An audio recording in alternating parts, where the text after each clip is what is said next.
All right, we've got the bottles open. Now it's time to roll up the sleeves and get to work with the actual drinking part. But we're going to do a little bit before that. And this may be the most crucial lesson of them all for this short course. This is really getting at the heart of unsnobbing wine, because a lot of people see wine drinkers and they're a little intimidated by them or think they're a little goofy because they're always doing this and they're swirling things around and they're thinking and sniffing, and then they espouse all of these bizarre descriptors, and that can be, again, off-putting. If you're not in the game and you don't know the lingo, you're like, what is that all about? So this whole little section's about how we actually do this thing that's called the sniff and swirl, or the swirl and sniff. How we do it, and more importantly, why we do it, because there is something to it. It truly is not just a highbrow, snobby thing. It really gets at the heart of what wine is all about and how we evaluate, sense it, and then can describe and talk about it. So for starters, we got some bottles open. I'm going to pour a little bit of a white wine into a smaller wine glass, and we'll talk about why that is later. And we'll pour a little bit of red into a bigger wine glass. Now for this, we can pretend like we're doing a straight up sensory evaluation as if we're some wine judge or wine critiquer, which we are not, and this course is not preparing you for that. We're wine drinkers, not critiquers, so you can pour a little bit more if you want. But you'll find in a restaurant, whenever they're serving you, they're gonna first off open the bottle for you and then give you a little bit, 1 or 2 ounces, in order to do this evaluation. Again, it's not just for the rich and famous and the snobby, it's for all of us. We should all do this every time that we try wine. And what you do is, once you have the wine in your glass, this is kind of the full way to do the whole scenario, so you can kind of take a look at it. There is a visual aspect to wine that is pleasing, delightful, and you can actually describe it if you want for your own personal notes or your own personal blog or for your own personal recollections. Now, I actually don't pay that much attention to the visual. I won't lie. I'm going to be very honest with you in all of these lessons. So to me, a white is a white. There's great variety of colors of white, from almost crystal clear to gold and deep hued yellows. The only thing that I pay attention to a white visually is it's brown, because if it's brown, no go. So I don't know anything about this wine. Simply looking at the color may suggest some things to me, but I'm really only looking for a flaw.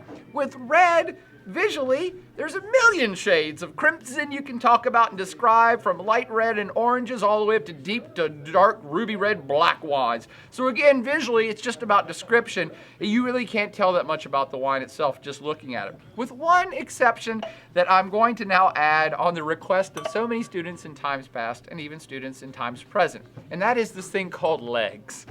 People have heard this urban mythology about legs.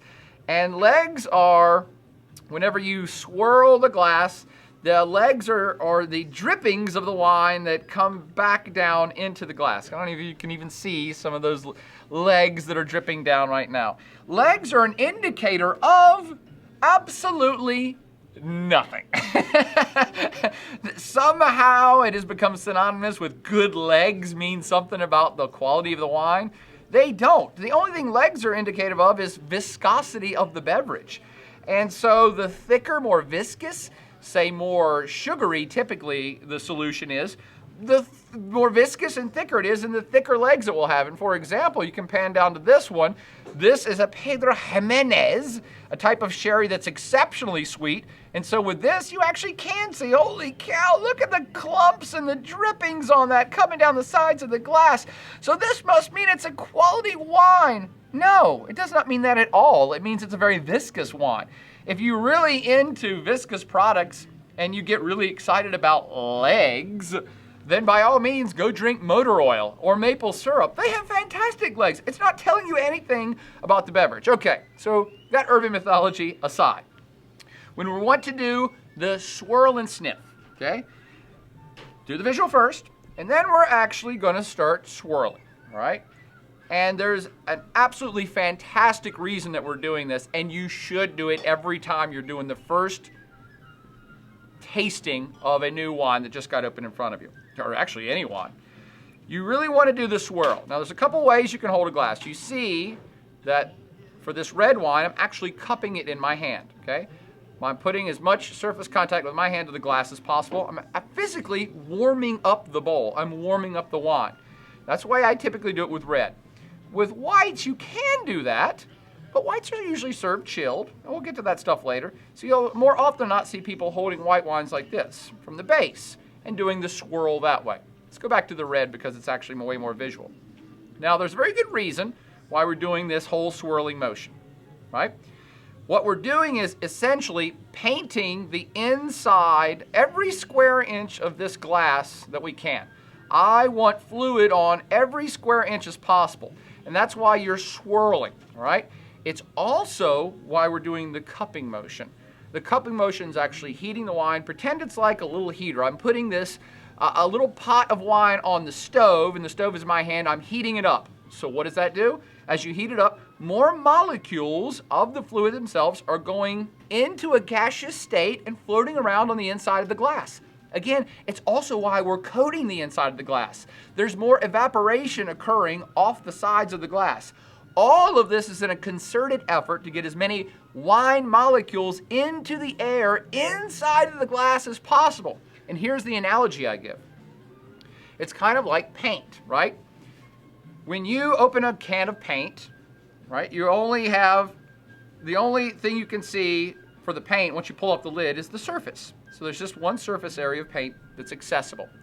If you're near that paint, you can smell it. But if I put that paint in the middle of the room, 20 feet from us, you might be able to smell it, but you might not. Now imagine if you take that same amount of paint and coat every part of the walls in the room you're in. Paint everything, ceiling to floor. Will you be able to smell the paint then? Of course you will. You'll get knocked down. You'll be overwhelmed with the smell of paint. And that's exactly what we want and exactly what we're trying to recreate in our miniature little room called the glass. Paint the interior walls, heat it up, get as much of the smell molecules as possible into the glass so that we can sniff it. So that's why people do the swirl, and actually you'll see that people will become so used to doing this, they do it subconsciously, that you will see people just walking around all the time. It almost looks like they kind of have a nervous tick. They'll just be swirling and swirling and swirling and swirling and swirling. Hey, what's going on, Bob? Yeah, I'm doing good. How about you? Yeah. You can't help it. And again, it's for good reason. So now that we have coated the insides, heated it up a little bit, got as many molecules as possible into the air, we want to smell it. And that's why we're doing all of this, is because something like, don't quote me on this, but something like 80 or 90% of your actual taste is smell. Yeah. What? Absolutely. So if you want to know what this wine, this beverage, this fluid is all about, you want to smell as much of it as possible. Even once I put it in my mouth, it's mostly the olfactory up in my nasal passage that's going to pick up the most. That's going to be hardwired into my brain, and my brain's going to say, oh, I get this, and a raspberry, and blueberry, and acid, and cream. All of that is happening up here, not really on the palate so much. So that's why the swirl is so important, and why the sniffy sniff, is so absolutely crucial in this whole wine evaluation process. And I'm not trying to build snobs here. This isn't about making you into the next Robert Parker wine critic. No. This is about ordinary people. I want you to enjoy the wine as much as possible, and this is actually how you do it. So you get it all up there, and by the way, side note, you see that the shape of most glasses are a bowl that then comes back together and is smaller at the top where you actually drink. And that's because the shape of the glass is focusing all those wine molecules into a smaller space that you're then going to stick your nose. See how that works? So you have this whole bowl of wine molecules floating around in the air after we've swirled it up and done everything we can, and then here's how you actually do it. Not to be a snob. Chill after you've done your sensory evaluation, you've done your swirl, you've done your heating. Chill. Then exhale out slowly. This doesn't have to be as dramatic as I'm making it here, but exhale out slowly. Put your whole face into the glass, as much as you can get. You want your nose as deep in there as possible, and tilt the glass slightly so you can get it even more into your face, but don't go so deep as you actually inhale the wine through your nose. That would be excessive. So we want to exhale slightly, put our face in, and then not snort, breathe in naturally, but through the nose, like this.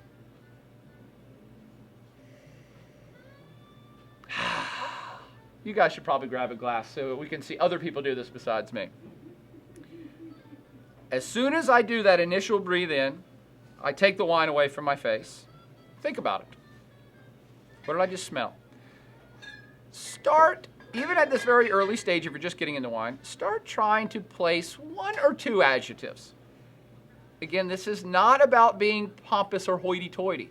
It helps you to be able to talk about wine and enjoy it more yourself if you're like, I got that raspberry. Yeah, and actually, this one does have that. I'm like, oh, I got a little vegetable and a little raspberry right up front. This is fantastic. Do a little swirl again. Okay, that was my initial reaction. Rest for 5 to 10 seconds, or however long you want, and repeat. All right.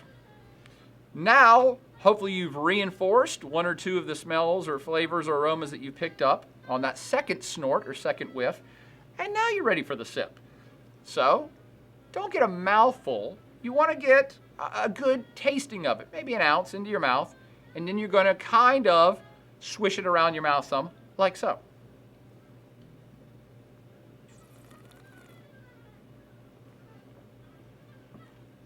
You may have seen people chew wine before, or actually suck air into their mouth while the wine is still in their mouth, like so. I almost choke every time I do that because I'm over-accentuating for you. Now, why did I just do that? Oh, by the way, after I've tasted it, chewed it, done whatever in my mouth, swallow, sit and think about it again for a moment more. And again, early on, I recommend go ahead and have a notebook and start jotting some things down. What'd you taste? Is it dry? Is it sweet? Do you taste fruit, floral, earth, dirt, wet dog? Whatever pops into your head, start writing it down.